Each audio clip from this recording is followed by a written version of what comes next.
वालों का दृष्टिकोण है। आप जैसा दृष्टिकोण जिसके प्रति बना लेंगे, जैसा एटीट्यूड हुआ, जैसा विचार हुआ, वैसा ही वो सामने वाला आपको नजर आएगा। अगर चश्मा हरा लगा लिया तो संसार हरा दिखेगा, लेकिन हरा है नहीं। तो दृष्टि बदलने की जरूरत है, अपने भाव बदलने की जरूरत है। राम जी एक हैं, देखने वाले अनेक हैं, और उनको किस किस रूप में देख रहे हैं ये आपने चौपाइयों के माध्यम से श्रवण किया। अब धनुष रखा हुआ है, उद्घोषणा हो गई है, तोड़ने में जब कोई समर्थ नहीं हुआ और जनक जी ने ये बात कह दी कि मेरी बेटी तो कुंवारी रहेगी, ऐसा प्रतीत होता है इस पृथ्वी पर कोई राजा रहा ही नहीं। बस इतना कहना था। लखनलाल जी तब करके खड़े हो गए कि जहां पर रघुवंशी हो वहां इस तरह की बात, और गुरुदेव की आज्ञा हो तो पूरे विश्व को उठा करके कांचे घड़े के समान हो सकता हूं, कांचे घर से इंदारों पूरी आज्ञा दी, सैन्य से इशारे से बिठाया। राम जी को आदेश हुआ, राम जी सबको नमन करके, गुरुदेव को नमन करके खड़े हुए, और तेहिछन मध्य राम धन, मध्य माने बीच में से, मध्य माने उस क्षण के बीच में से। अनेक अर्थ स्वामी जी बताते हैं ऐसे जो है भगवान ने राम की नाई उस धनुष को तोड़ दिया। धनुष टूटने के बाद घोर शब्द हुआ। श्री वाल्मीकि रामायण में तो भगवान राम की बारात विदा हो रही है, तब परशुराम जी आए हैं, और यहाँ मानस में, रामचरित मानस में उस घोर शब्द को सुन करके परशुराम जी आए। परशुराम और लखन जी का संवाद हुआ, परशुराम जी समझ गए, तब जो है उनको नमन करके परशुराम जी विदा हुए। अब बात आती है पुष्पमाला लेकर के, वरमाला लेकर के, और विवाह की जो रीति है उसको प्रयोग करने की। भगवान राम ऊंचे हैं, किशोरी छोटी हैं, अब किशोरी विनय कर रही हैं। इस तरह से जनक जी से कहा, अभी जनक जी से कहा कि आप ही कह दो भैया हमारी नगरी में आए हैं, हम इनसे कैसे कह देंगे झुक जाए, नहीं झुक सकते हैं। विश्वामित्र ने इसे कहा कि भाई आप मन ही मन इनसे कह दो जरा झुक जाए, किशोरी छोटी हैं, कैसे कहें भाई, भैया ये तो ग्रस्तों का मामला है, हम शब्दों को कोई लेना देना नहीं, उन्होंने मना कर दिया। अब जब सबकी ओर कहा, लखनलाल जी की ओर निवेदन किया, सखियां निवेदन कर रही हैं, झुक जाइए और तनिक रखी झुकी गई।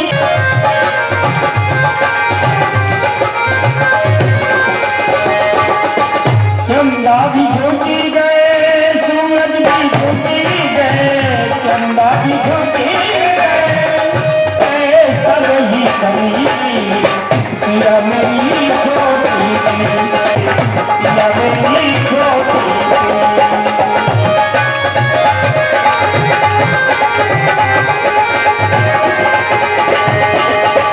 सास भी झुकी गए, फटी सिया मेरी छोटी, झुकी गईयों नगरी जगती, सिया मेरी छोटी।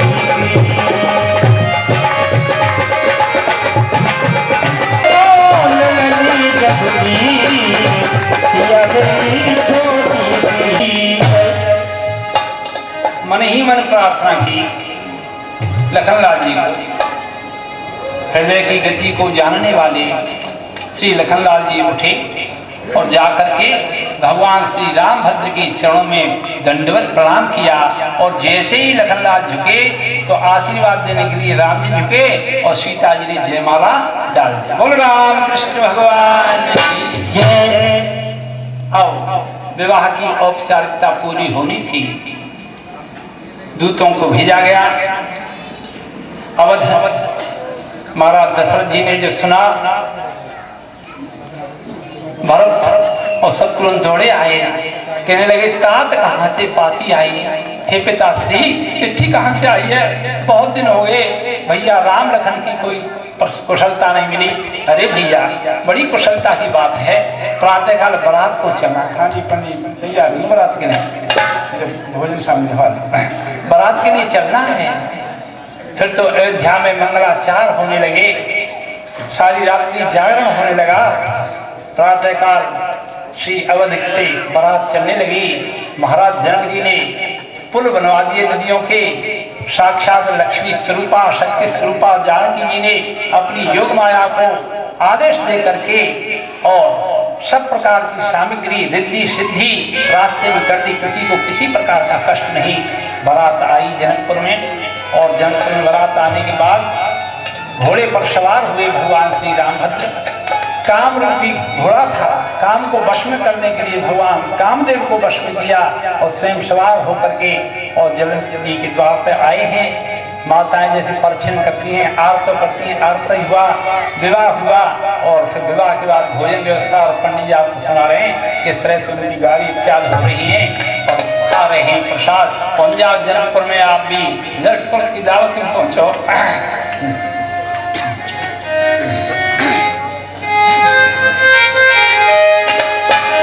बोले रामचंद्र भगवान। माता बहनों, यदि समय से अस्त होते हैं, सुशोभित होते हैं,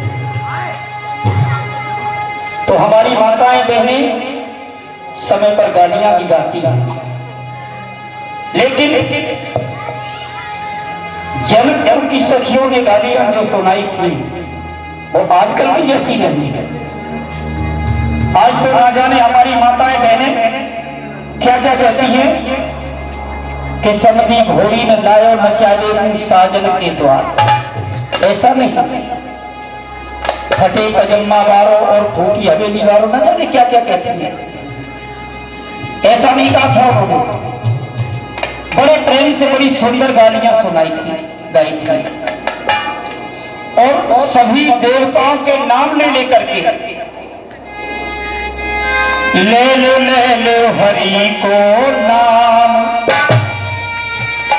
ले लो हरि को नाम, मिठाई बजरंगी ले लो हरि को नाम, मिठाई। कह रही है हलवा में हनुमान बसे हैं, लड्डू में लक्ष्मण भाई।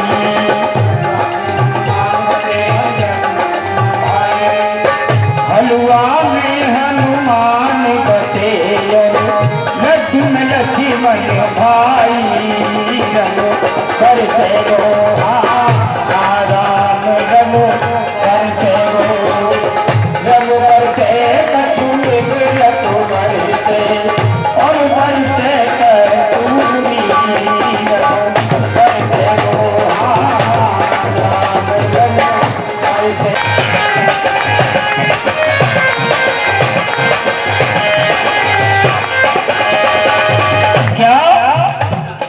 हलवा में हनुमान बसे और लड्डू में लक्ष्मण भाई।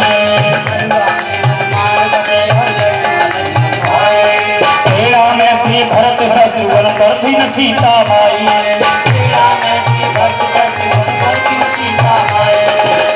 में श्री भरत शत्रुघ्न करती न सीता माई। और क्या कि रसगुल्ला में कौन है? मिठाई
विदा होकर के और राखिए नयन पलक राखिए नयन पलक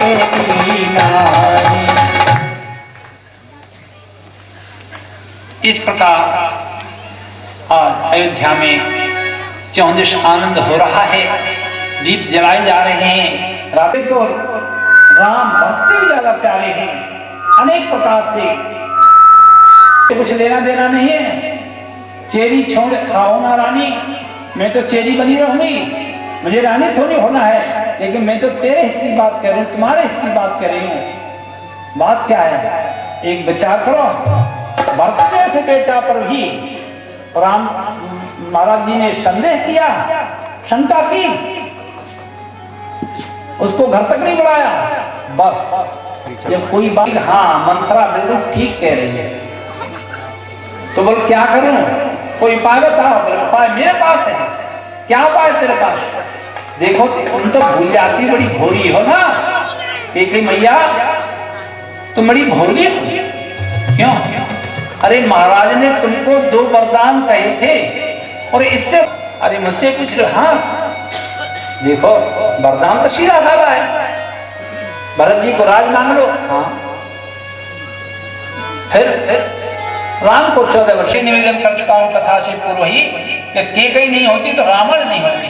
और धन्य मां केकई को, जिसने इतना बड़ा कलंक ले लिया कि आज भी कोई अपनी बच्ची का नाम केकई रखने के लिए तैयार नहीं है। अंत प्रवेश में आए तो क्या देखते हैं, केकई कोप भवन में है, सूख गए और सूख गए। विचार करने लगे, हाय क्या हुआ। समझाने लगे रानी को, लेकिन वो कब मानने वाली थी। महारानी क्या बात है? महाराज वैसे ही कहते हो, तुम कहे जिस राजा को रंग बना दूं, रंग को राजा बना दूं, आप कहीं वो करने के लिए तैयार हो। महाराज ने अनेक मनोतियां कही, केकई को सहमी। तब उन्होंने कहा कि भरत की लड़ाई, अरे ये क्या बड़ी बात मांगी तुमने, भरत और राम में कोई भेद नहीं। आगे कहा कि मेरे भरत राम दया की और सत्य कहो कर शंकर साखी, राम और भरत में कोई भेद ही नहीं है। ये तो बड़ी प्रसन्नता की बात है, भरत राजा होने। और हमारा दूसरा वरदान क्या है, मांगहु दूसर बर कर जोरी,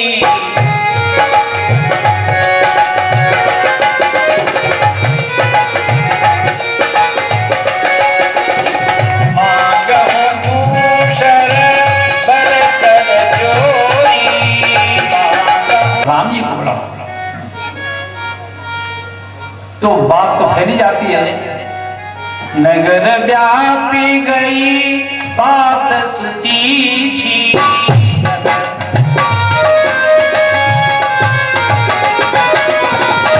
नगर व्यापी गई बात सुतीछी। देख करके पूछने लगी, माँ आखिर बात क्या है। माता जी ने, श्री केकई महारानी ने आद्योपांत पूरी बात बता। माता जी ये तो जरा सी बात है, थोड़े उबा पितहि दुख भारी, थोड़े उबा होत प्रतीकन हुई मैं तारी,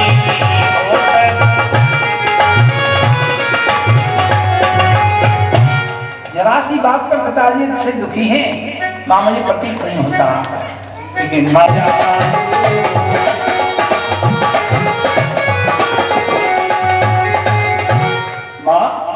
ये तो बड़े सौभाग्य की बात है। सुनो जननी सोई सुख बड़, सोई जननी सोई सुख बड़ भारी, गोपी मात वचन अनुभारी।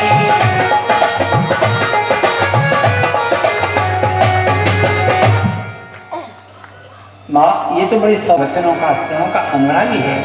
चारि पदार्थ करत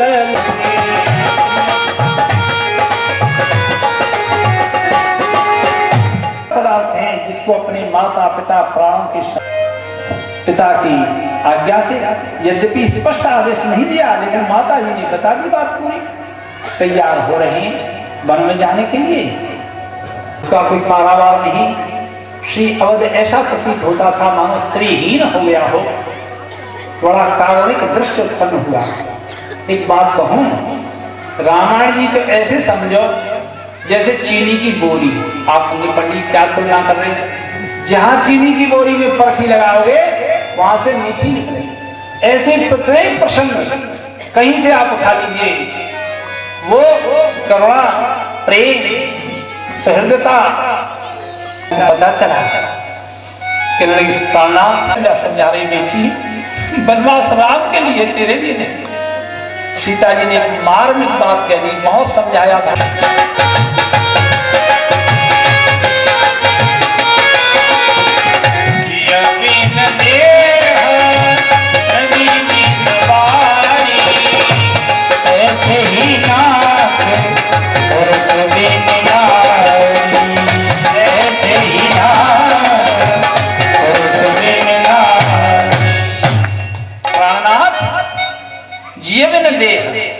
जैसे प्राण के बिना शरीर निष्प्राण है, व्यर्थ है।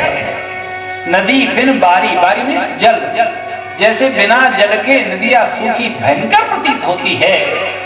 हे प्राणनाथ, ऐसे बिना पुरुष की स्त्री भी शून्य है, अधूरी है। प्राणनाथ मैं आपके साथ चलूं। लखनलाल जी ने सुना तो भैया और भाभी दोनों जा रहे हैं, मेरा क्या होगा? मैं तो इनकी सेवा बिना रह नहीं सकता। दौड़े दौड़े माँ सुमित्रा के पास आए। माँ, मुझे बन जाने की आज्ञा दो। क्यों, क्या बात? भैया राम क्या उपदेश देती है, सुनिए ध्यान से। तात तुम्हार मात में देही,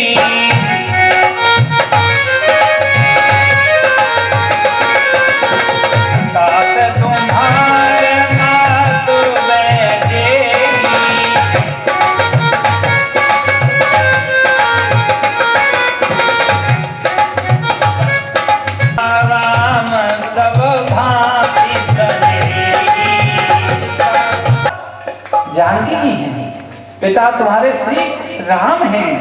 और अयोध्या कहाँ है जानते हो? अवध कहाँ जहाँ राम निवास,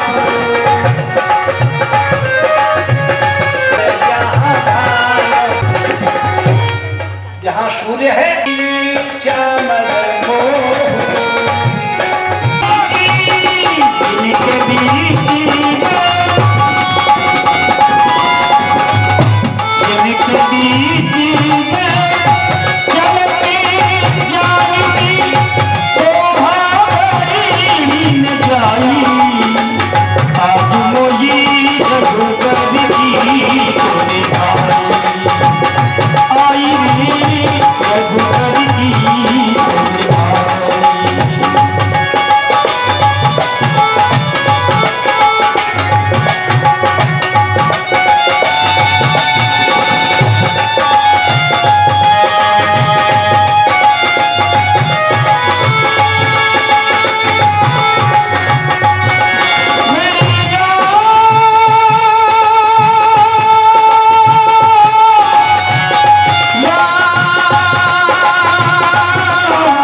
तेरी मैं था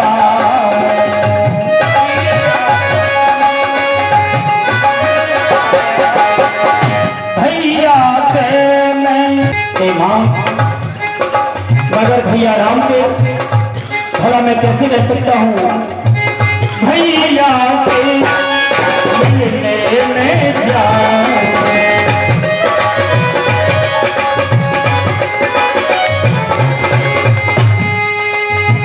रहूं मैं तो उनके ही चरण में, राम सिया भेज दिए अभी तुम्हें क्या भारी मन में, राम सिया दिए जीवन में, राम सिया भेज दिए जीवन में। जैसे गुरुदेव ने कहा था अंत्येष्टि क्रिया की, इधर भगवान श्री रामभद्र भैया सुमित्रानंदन लखन के साथ माता जानकी के साथ चल रहे हैं। तो क्या स्थिति है? पुरते निकषी धरवे जरा सी चली थी, जलकी भज भाल कनी जलकी, पसीने की बूंदे छल छलाए, पुट सूखे होठ सूखे, उन्हें बूझते हैं चलनो अब केतिक, पर्ण कुटी करी हो कि तो है पिय की लख आ। जानकी जी की ऐसी विकलता को देखकर जब पूछने लगी महाराज कितना आगे चलना है, कहाँ पर्णकुटी बनाएंगे, तो भगवान श्री राम जी के नेत्रों से प्रेमाश्रु छलक आए, रोने लगे। चल रहे हैं और आए गंगा जी के किनारे। केवट से कहा मांगी नाव न केवट आना। केवट से कहा भैया नाव लाव नहीं न आना, नहीं आएगा नहीं आए। क्यों? कहा ये तुम्हारा मर्म में जाना। बोलने लगा मैं तुम्हारे मर्म को जानता। क्या मर्म है भैया? छुअत शिला भई नारी सुहाई,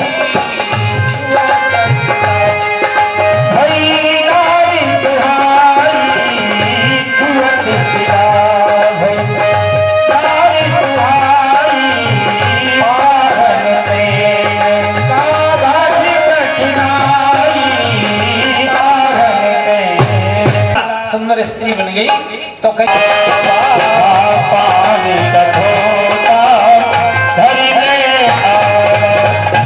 केवट बड़ा चतुर है ना, पीतल का बर्तन नहीं लाया और कुछ नहीं लाया, कठौता ले आया। क्यों? कि इसमें पानी देर तक रहेगा, ठंडक बनी रहेगी। तो पान कठौता भरेगा। अति आनंद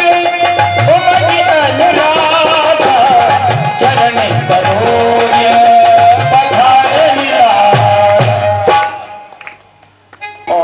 गए उदय पार जा करके और गंगा महारानी के पड़ा कि भाई इसको कुछ दिया नहीं। प्रसन्न बढ़ने लगा।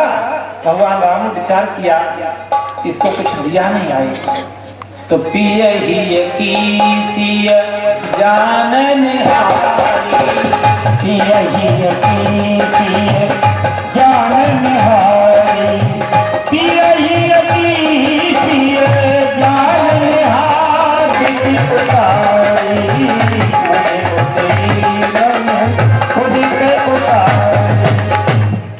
पिय के ये की जानने वाली, हृदय की जानने वाली जानकी जी ने प्रसन्न होकर के और मुद्री उतार करके केवट को कहा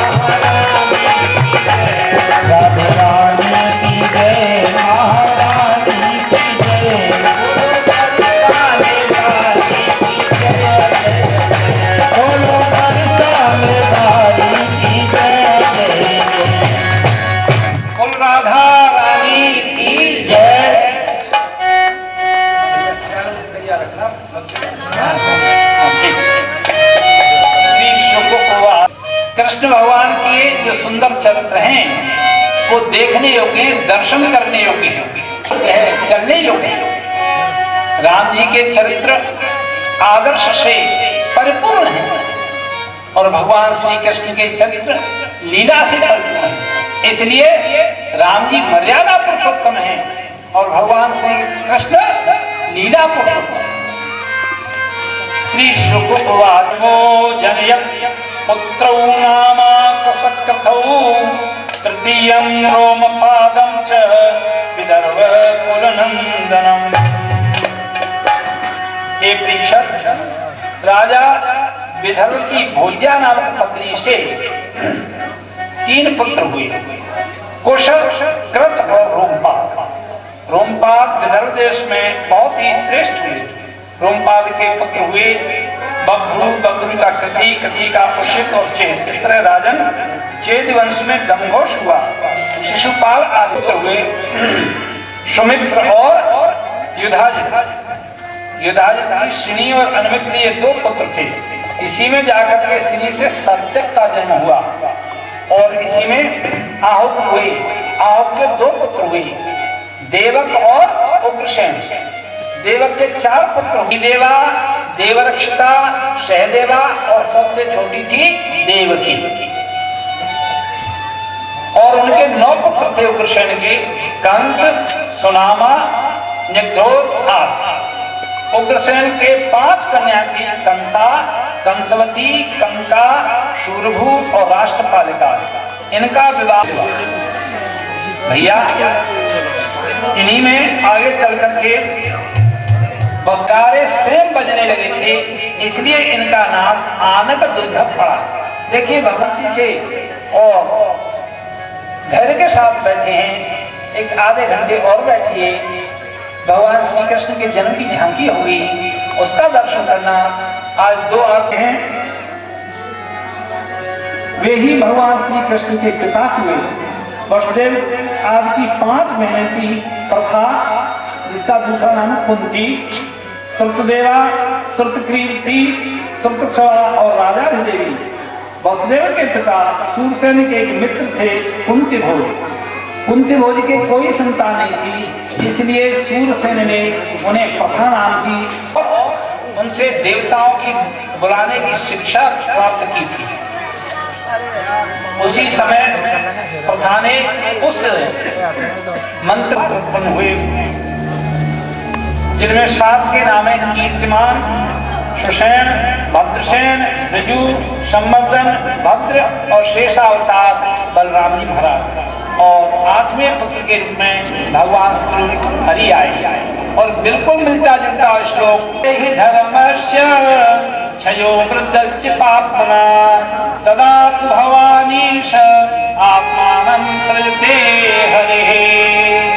भाव देखिए, यदा यदि जब जब धर्मस्य क्षयो, धर्म का क्षय होता है, वृद्धश्च पापना और पाप बढ़ता है, तदा तो भगवानी आत्मानं सृजते हरे, अपने को सृजन करते हैं।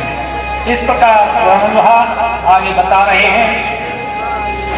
राजोवाच, राजा पूछेंगे, कथितो वंश विस्तारो भवता शोभसूर्ययो चरितम परम अद्भुतम। हे भगवान, आपने चंद्रवंश और सूर्यवंश का विस्तार से वर्णन किया, राजाओं का अद्भुत चरित्र बताया। अब आप धर्म प्रेमी यदुवंश का विशद वर्णन करिए। कृपा करके उसी वंश में बलराम और श्री कृष्ण अवतरित हुए हैं, उस चरित्र को आप हमें सुनाइए। देखो भैया, श्रुति कहते हैं भगवान के प्रेमियों को भगवान की कथा बड़ी सुंदर लगती है। ये कथा जैसे भगवती भागीरथी उन सलिला गंगा मैया के दर्शन से लाभ होता है, गंगा में अवगाहन गोता लगाने से पुण्य की प्राप्ति होती है।